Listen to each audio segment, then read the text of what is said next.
In a remote monastery nestled among mountains where clouds gathered like silent prayers, there lived a young monk named Takeshi who yearned to achieve spiritual enlightenment. Each morning he would kneel before the temple altar and speak of his devotion, describing to the elder monks how deeply he wished to master meditation, how fervently he desired to live without attachment, how certain he was that one day he would reach perfect stillness of mind.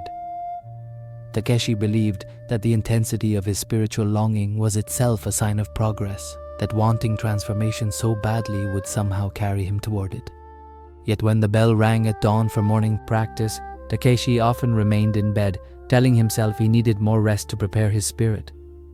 When it was time for silent meditation, he found reasons to skip it, convincing himself that he would practice longer tomorrow, or that today his mind was too restless to benefit from sitting still.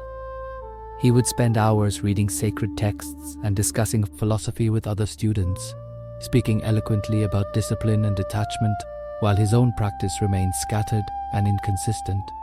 Years passed, and while Takeshi's understanding of spiritual principles deepened, his actual presence on the meditation cushion grew weaker. Younger monks who simply showed up each day, who sat in silence whether they felt inspired or not, who performed their duties without contemplating their significance, began to embody the very peace Takeshi only talked about. Their movements became slower, their breathing deeper, their responses calmer. Takeshi watched them with growing confusion and quiet envy. How had they advanced while his own progress seemed frozen? One evening, the monastery's eldest teacher, a man who had spent 40 years in unbroken practice, sat beside Takeshi in the garden where cherry blossoms fell without hurry. The teacher spoke softly. "You speak often of your desire for enlightenment, but tell me, when did you last complete 7 consecutive days of morning meditation?" Takeshi opened his mouth to answer but found only silence. The teacher continued, "Your longing has become a substitute for the practice itself. You have mistaken inspiration for discipline, and now inspiration has failed you." This conversation revealed a painful truth that many seekers eventually face. Takeshi had believed that spiritual hunger, the burning desire for transformation, would naturally lead him to the mat each morning. But his identity as someone who wanted enlightenment had created a dangerous illusion. The wanting felt productive. Speaking about his goals felt like progress. Planning how he would deepen his practice someday felt almost like practicing itself. His mind, clever and self-protecting, had learned to give him the satisfaction of progress without requiring him to face the discomfort of actual, daily repetition. The monks of ancient traditions understood this trap well. They knew that the mind seeks comfort above all else, and that comfort often disguises itself as preparation. The monk who waits for the perfect inner state before meditating will wait forever, for the perfect state arrives only through meditation itself. The student who seeks motivation before beginning will discover that motivation is not the doorway to practice, but the garden that grows after practice has already taken root. The teacher explained to Takeshi what the monastery had always known. Consistency is not built on feeling but on ritual. "You believe," the teacher said, "that one day you will feel ready, that inspiration will arrive and carry you forward. But the masters before us did not feel ready. They did not wait for a special inner fire. They simply returned to the same place at the same time, performing the same practice, whether their hearts sang with devotion or sat heavy with resistance. This is the principle the old traditions called showing up empty-handed. The monk does not arrive at meditation with perfect concentration already prepared. He arrives exactly as he is, scattered or calm, tired or awake, and sits anyway. The practice itself shapes him. The repetition itself builds the container that will one day hold stillness." Takeshi began to see his pattern clearly. Every time he skipped practice because he wasn't in the right state of mind, he was actually training himself to obey his moods rather than his commitments. Every time he chose comfort over the meditation cushion, he was teaching his nervous system that discomfort could be avoided. His inconsistency was not a failure of willpower. It was the natural result of waiting for an inner condition that would never arrive on its own.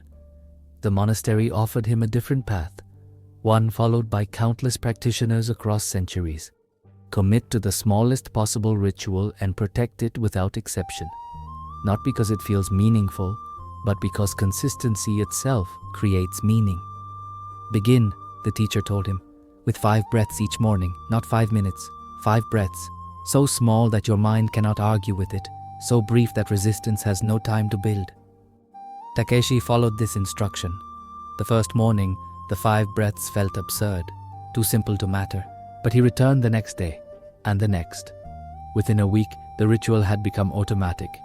Within 2 weeks, the 5 breaths naturally extended to 10, then 20, not because he forced himself, but because the body, once invited into rhythm, begins to crave its continuation. Within a month, he was sitting for 10 minutes without effort, and within 3 months, his practice had become the most stable part of his day. What had changed was not his motivation. Takeshi still did not wake filled with spiritual fire. What had changed was his understanding of discipline. He no longer waited to feel called to the cushion. He went because it was time to go. He no longer asked himself whether he wanted to meditate. The question had become irrelevant. The ritual had replaced the debate. This is the teaching that separates those who transform from those who only wish to transform. Motivation is unreliable. It rises and falls like weather, and those who depend on it are left stranded when the inner climate shifts. But ritual does not require permission from your emotions. Ritual exists outside the reach of mood. It says, regardless of how I feel, this is what I do at this hour. The ancient monks knew that the self is not a fixed thing, but a pattern of repetition. You become what you practice daily, not what you dream about occasionally.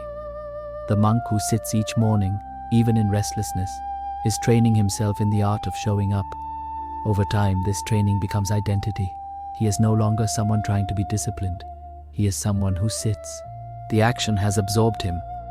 Takeshi came to understand that his previous approach had been backward. He had waited for transformation to make practice easy, when practice itself was the only thing that could create transformation. The monastery had always taught this, but he had not been ready to hear it. Readiness, he now saw, was another illusion. No one is ever ready. They simply begin, and beginning makes them ready. As the teacher said one final time before releasing Takeshi to his own path, you are not controlled by whether you feel inspired. You are guided by what you have committed to become. Strength is not saying I feel like practicing today. Strength is saying I practice whether I feel like it or not. The lesson is clear. Do not wait for consistency to feel natural. Make it so small and so regular that it becomes inevitable. Trust the ritual, not the feeling. Let repetition build you into the person you wish to become. This is the monk's way. This is how stillness is earned.